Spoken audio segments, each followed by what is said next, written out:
is NDF Talks, Conversations with Patients, Caregivers, and Families.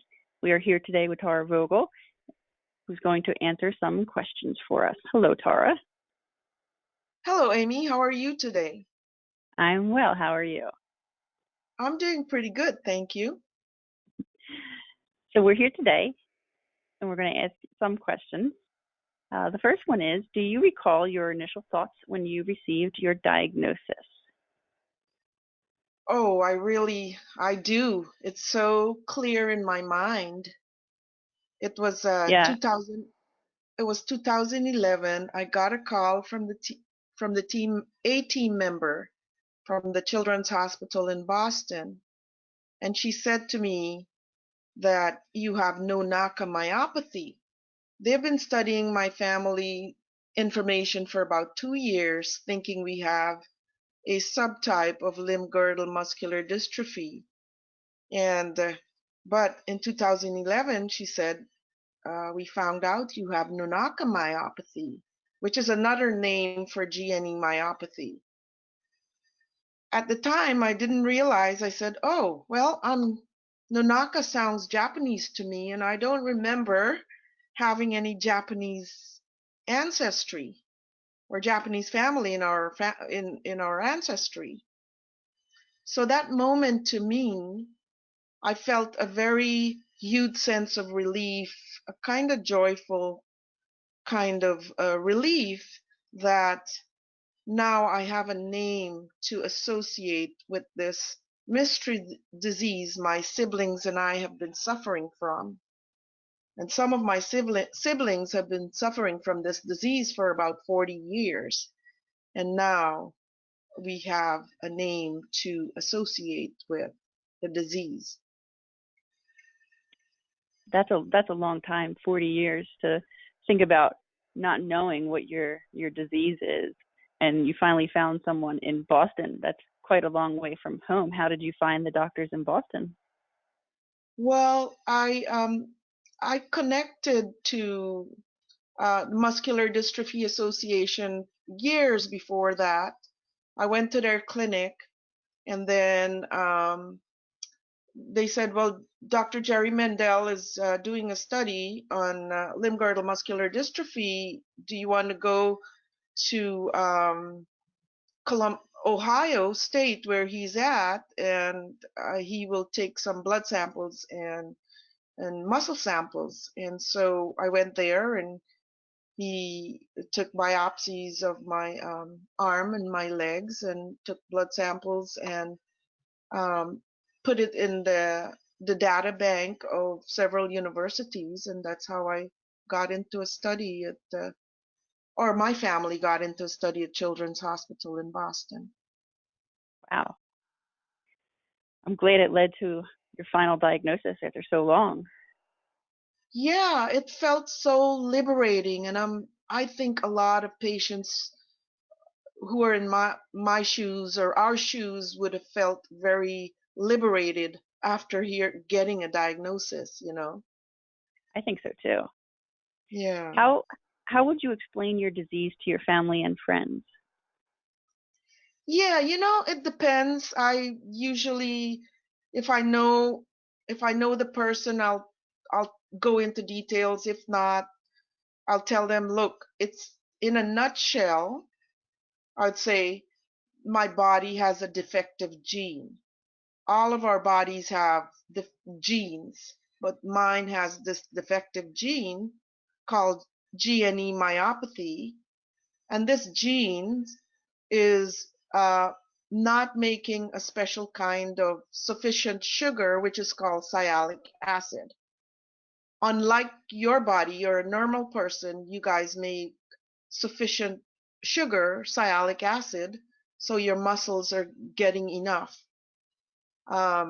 If they want to know more, I would say, GNE myopathy is a very rare disease, and it causes progressive muscle weakness.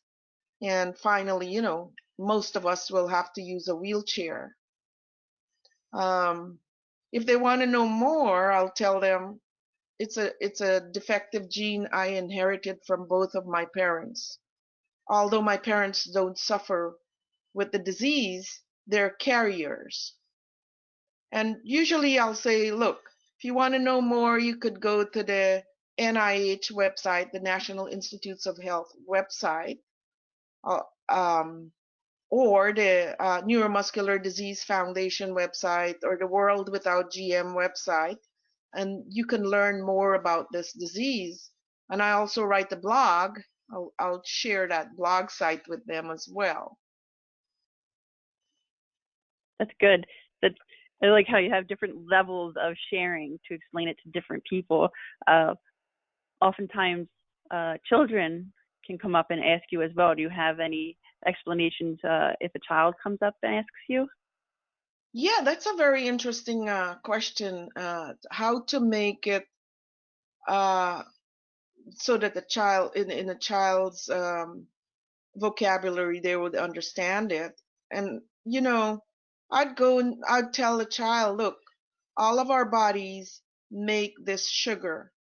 It's a simple sugar called sialic acid, but my body is not making enough so that my muscles would stay healthy. How would Good. you explain that to a child? I'm curious.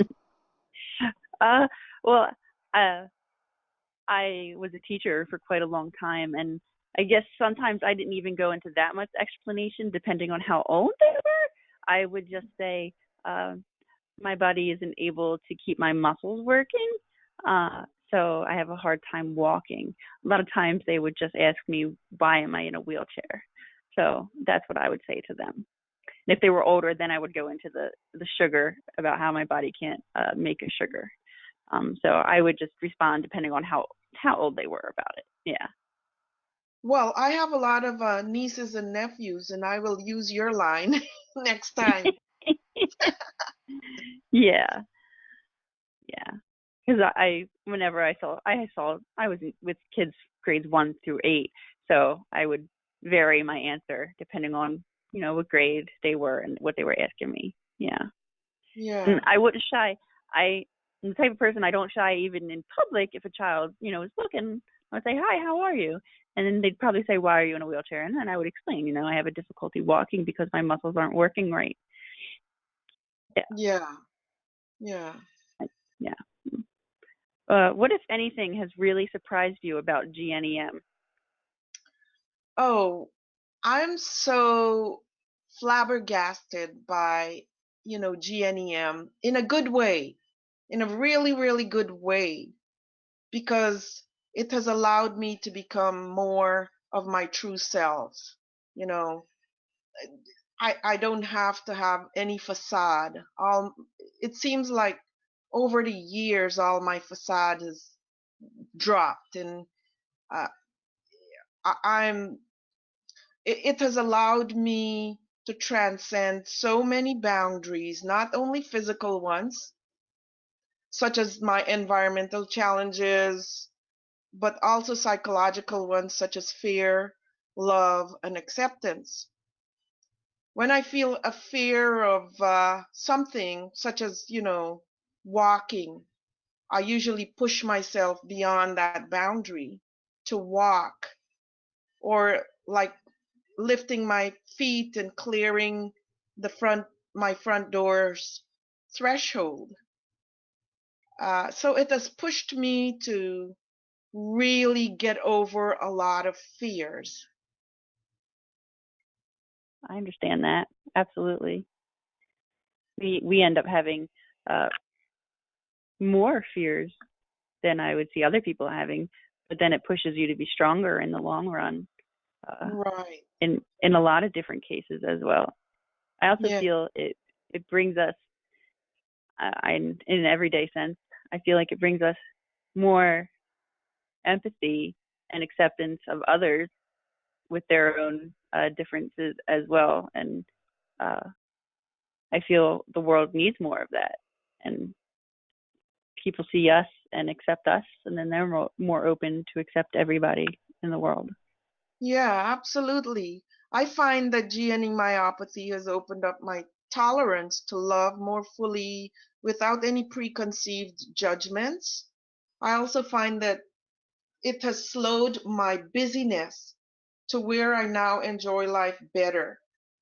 Although Yes, GNEM is physical limiting in many ways, I find that I have been given a big chance, a chance to know that life is precious. you're right. You're exactly right. It physically forces us to slow down, but then you can concentrate on exactly what you feel is the most important to you. And you don't have to have the rush of the world. Like everybody else Right, feels the rush, rush, rush. We can right, concentrate right. on what's most important to us. Yeah. I feel I've Yeah. been given this very big gift. It's such a big gift, Amy, that I really cannot put into words. It's just a sort of a feeling of my heart, and it's so big. And the big gift to me is one of connecting with and helping patients worldwide, which add meaning. It adds so much meaning to my life. I call it La Dolce Vita. And my late father would say, it's to be of service. That's why you're here. And it's such a joyful feeling for me. I understand that. I feel the same way.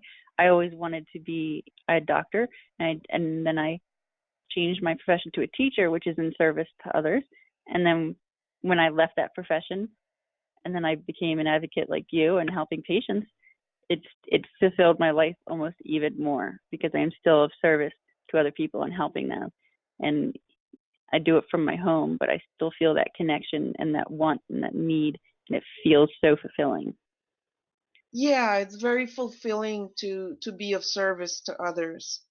You know, Yes, it helps us to be more accepting of our physical limitations and to know that we are of help to others.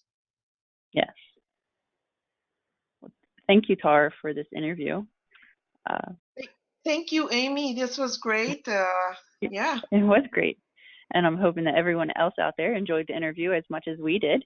And we hope that you tune in to the next session of NDF Talks with patients, caregivers, and families. Thank you. Yeah. Thank you. Have a Bye. great day.